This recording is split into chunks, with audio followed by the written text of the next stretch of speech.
Sa Magic Malayok, tutoy na lalasa dahil pagmamahal ang nangungunang sangkap. I like you. May attitude ka.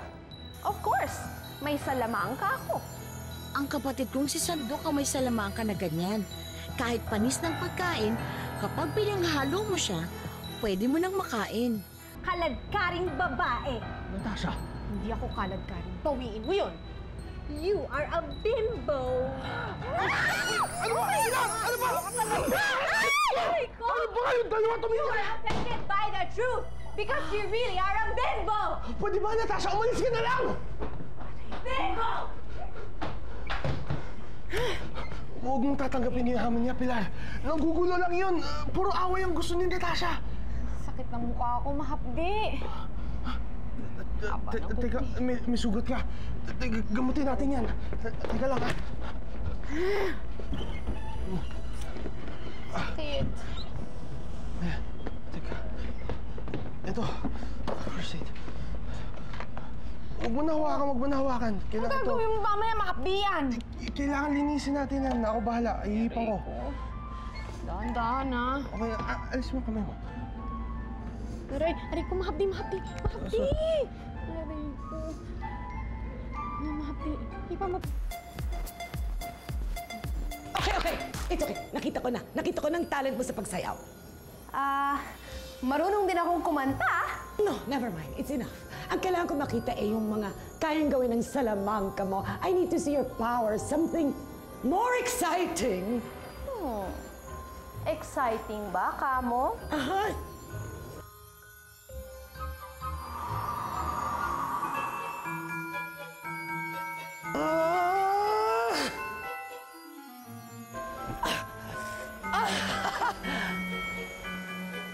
This is so exciting!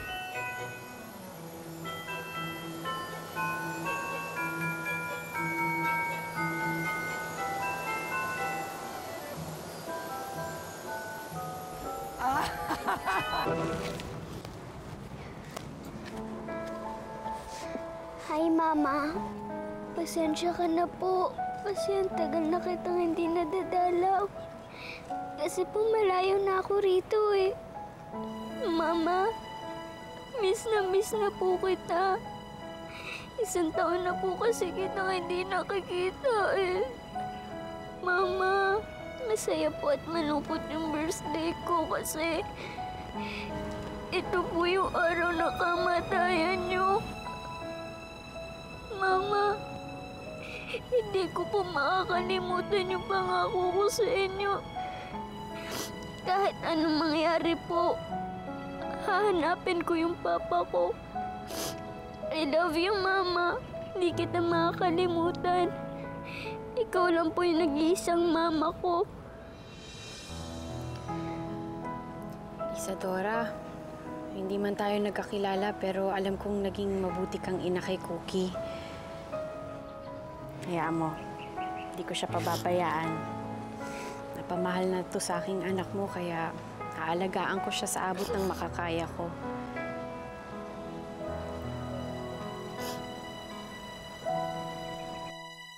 Cooking has run in our family for a long time.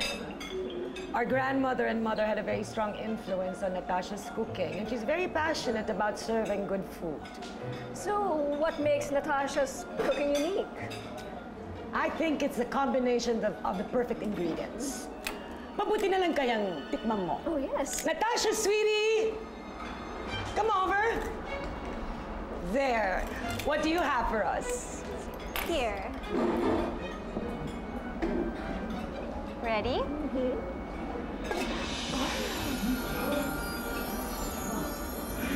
What is it called?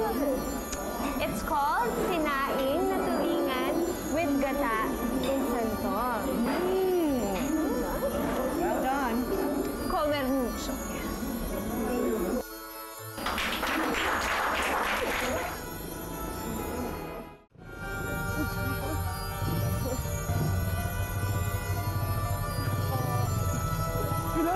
Pilar, halika na! Ayaw mo to! Pakulo si Natasha! Sinaing na tulingan sa gata. Sarap ba yun? Mukha naman, kita mo, ang daming mga tao pumapasok sa kanila, oh. Ang daming customers, bakit ganun?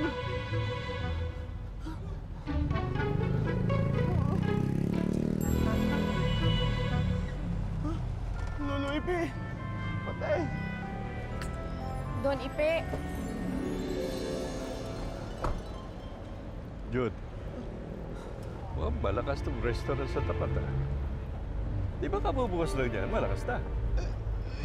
Dahil nga doon, no, kasi kakabukas lang nila. Pero sigurado ako magda-die down din yung curiosity ng mga tao dyan, tapos babalik sila dito sa atin. tama. Eh, paano kung talagang masarap yung... ano nga ba yun? Yung nandun? Sinaing na tulingan sa gata with santol. Hindi talaga mauubusan ka ng customer niya. Hindi yan, no. Mabuti pa. Pasok na lang tayo sa loob, tapos kain kayo. Tama, Masarap na. Oh, ano to? Bakit walang tao? Alas 12 na, lunch time na. Sir, naglilipatan po sila sa kabila, sir. Ha?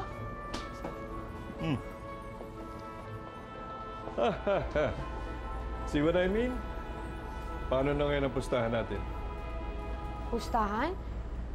Meron po kayong pustahan?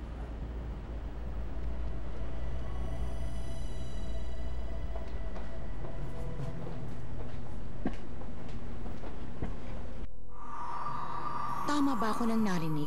Sinaing sa tulingan sa gata with santol ang niluluto sa kabila? Tama ka, Palayok. Yun nga. Ke-horror! Sa akin ang recipe na yun. Isa yan sa mga specialty kong lutuin. Masarap kasing pagsaingan ng palayok. Iba ang lasa. Eh kung ganun, sino ang gagaya sa'yo nun? Iisa lang ang nakakaalam ng recipe ko na yun. Ha? Sino? Si Sandok! Jude, Lolo, hindi ko ho nakakalimutan ang pustahan natin. Ang sa akin lang naman ho, huwag niyo naman ho sanang pahinain ng loob ko. Oo, mahina ho ang business, pero I'll pick up. Lalakas din kami, aangat kami ulit. but the way things are going, mukhang mahuumusan ka na ng kabila. Look, tingnan mo ang restaurant mo. Walang katao-tao.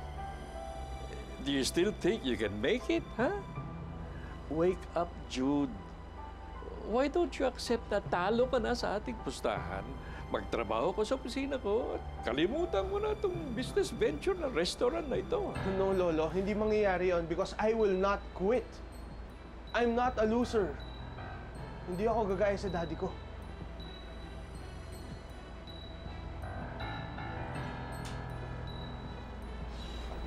Ate Pilar, saan ka pupunta?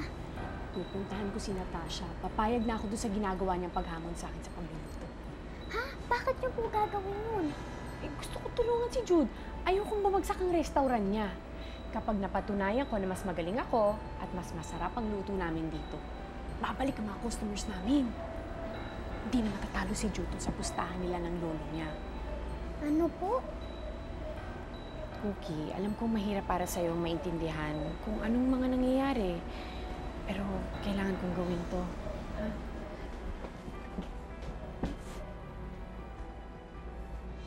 Cheers! Cheers to our success!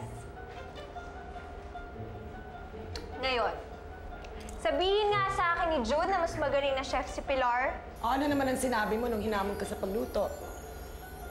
At di syempre, hindi niya tinanggap. Takot lang niya, no? Now, I can really claim na ako ang mas magaling na chef. And that's because of me, senyora. Huwag ka sasabat ng ganyan, ah. Excuse me lang, alam mo, hindi mo pwede i-claim yan sa ibang tao. Eh, totoo naman, hindi ba? Kaya masarap ang luto mo dahil sa akin. Oo nga, pero dapat sa ibang tao ang lumabas na magaling ako, hindi ikaw. Bakit intremedita to? Why, hello. How can I help you, Miss Bimbo? Tinatanggap ko na ang hamon mo. Tingnan lang natin kung sino mas magaling magluto ng sinaing na tulingan sa gata. Sa'yo with santol, sa akin with kamyas. Digo! Akala mo hindi kita kakagatin dyan? Ay nako, tatawagan ko na yung TV crew na pumunta dito sa restaurant ko kanina dahil gusto nilang sumali ako sa cooking competition. Sasabihin ko ikaw ang gusto kong makalaban. Magtatapat tayong dalawa on nationwide television. Sige. Pasado! Good luck! Yeah, good luck to you. Sigurado ka ba talaga sa sinasabi mo, Palayok? Paano naman makakapunta dun si Sandok? Imposible naman yata yun. Pero siya lang ang nakakaalam ng recipe ko na ganun. Baka naman sina Auntie Natasha ang nakaalam nun. Gusto kong malaman ang totoo. Anong gagawin natin? Magmamanman tayo sa kabila. Aalamin natin kung kanino galing ang recipe na yun. Tara!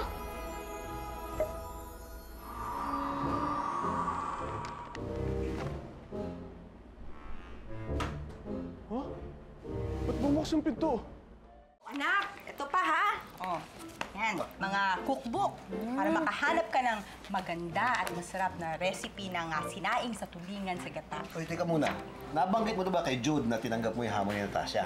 Eh, hindi pa nga po eh. Kasi baka mamaya hindi siya pumayag. Eh, tsaka ako na lang sasabihin. Teka, bakit hindi ka na lang magpatulong kay Cookie? Oo nga. Ay, hindi na ho, Nay. Ayoko po kasi gusto kong ipanalo to dahil sa sarili kong kakayahan.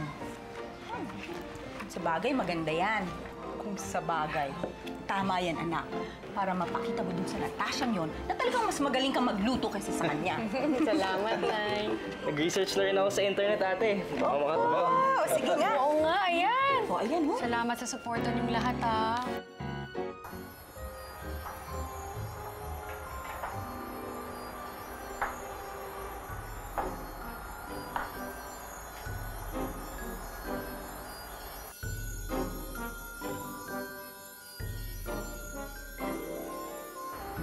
Palayok, mukhang wala naman dito si Sandok eh. Mukhang recipe talaga yun ni na Auntie. Ewan ko, Cookie. Malakas ang kutob ko na may kinalaman ng mi hermana.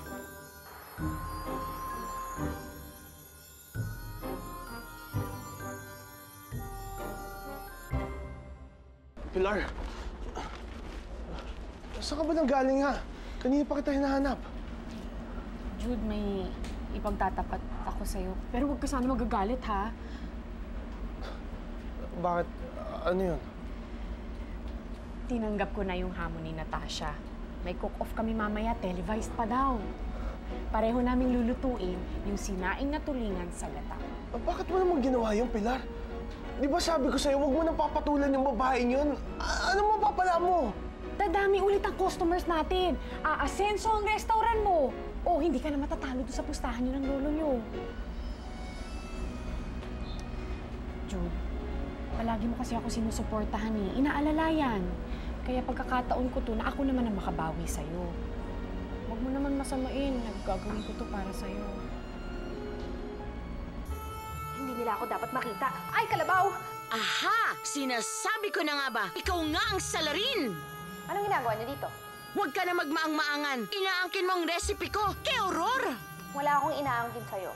Mentirosa! Alam mong sa akin ang sinain na tulingan sa gatawid santol! O, edi sa'yo na. Ano, masaya ka na? Sandok, alam mo bang hinahanap ka ni Isko?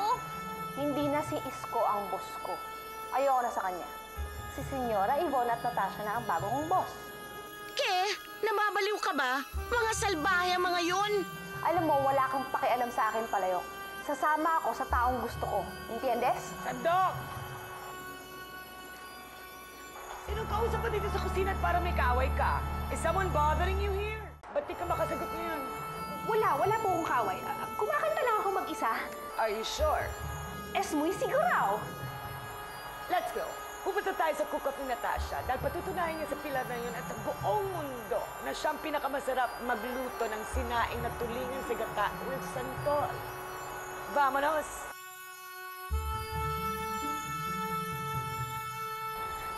Palayok, paano na yan? Gagamitin ni na Auntie Yvonne at Auntie Natasha si Sandok para sa contest nila ni Ate Pilar. Kailangan malaman ni Pilar ito. Masarap magluto si Pilar pero iba ito. Gagamitin siya ng salamangka ni Sandok. Palayok, kailangan mo tulungan si Ate Pilar. Lalaban ako, Cookie. Hindi ako papayag na gamitin nila ang kapatid ko sa pandaraya. Sige, tara na. Hello mga viewers! Welcome to Master Cooking Showdown!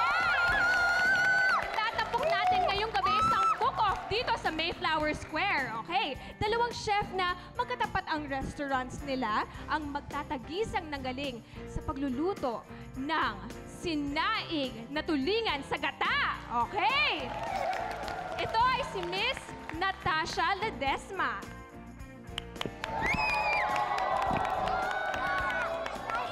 Hello, everyone! How is everyone feeling? Well, all I can say is I promise to cook a mouth-watering, earth-shattering sinaing na tulingan. And because I am the best, I am going to win this! Okay, oozing with confidence si Miss Natasha. How about Chef Pilar Salyave? Hello! Good evening po sa inyong lahat! Samahan niyo po kami sa pagluto ng masasarap at masusustansyang pagkain. Nako, pagalingan ho ito kaya sana manalo ang mas karapat-dapat, di ba?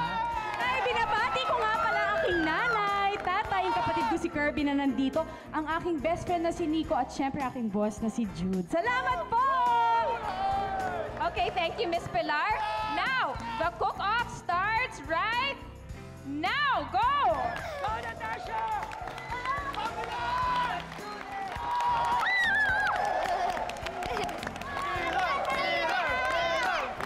Sandok? Sandok? Sandok? Nasaan ka? Sandok? Isko? Anong ginagawa mo dyan? Hinahanap ko kasi si Sandok eh. Nakita ko, dito lang siya tinapon. Nakita ko siya. Ang nakakuha, sina Auntie Yvonne. Kailangan mabawi ko si Sandok. Pero wala siya dyan. Dinala siya ni Auntie Yvonne. Halika, sumama ka sa amin. Palayo, baka hindi na tayo makahabol sa contest ni Ate Pilar. Kailangan gumawa tayo ng paraan. Ililipad ko na kayo doon, Cookie. Mabuti pa nga. Tara, Isko.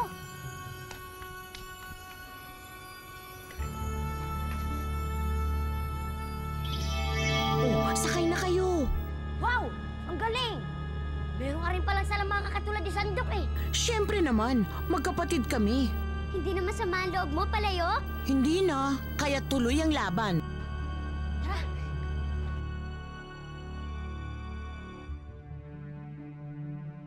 Fuego! Ano? Uy, Isko, nasa ere na tayo! Wow! Nakakalula, oh! Ikaw na naman! Anong ginagawa mo dito? Kaya ako nandito dahil babawiin ko ang sandok ko. The moment has come. Ito na malalaman natin kung sino magwawagi between Chef Pilar, Chef Natasha. Eh, kung ako sa inyo, mag-concede na lang kayo. Hindi pa po tapos yung laban, Miss Yvonne, kaya kung pwede, huwag din kayo magsasalita ng tapos.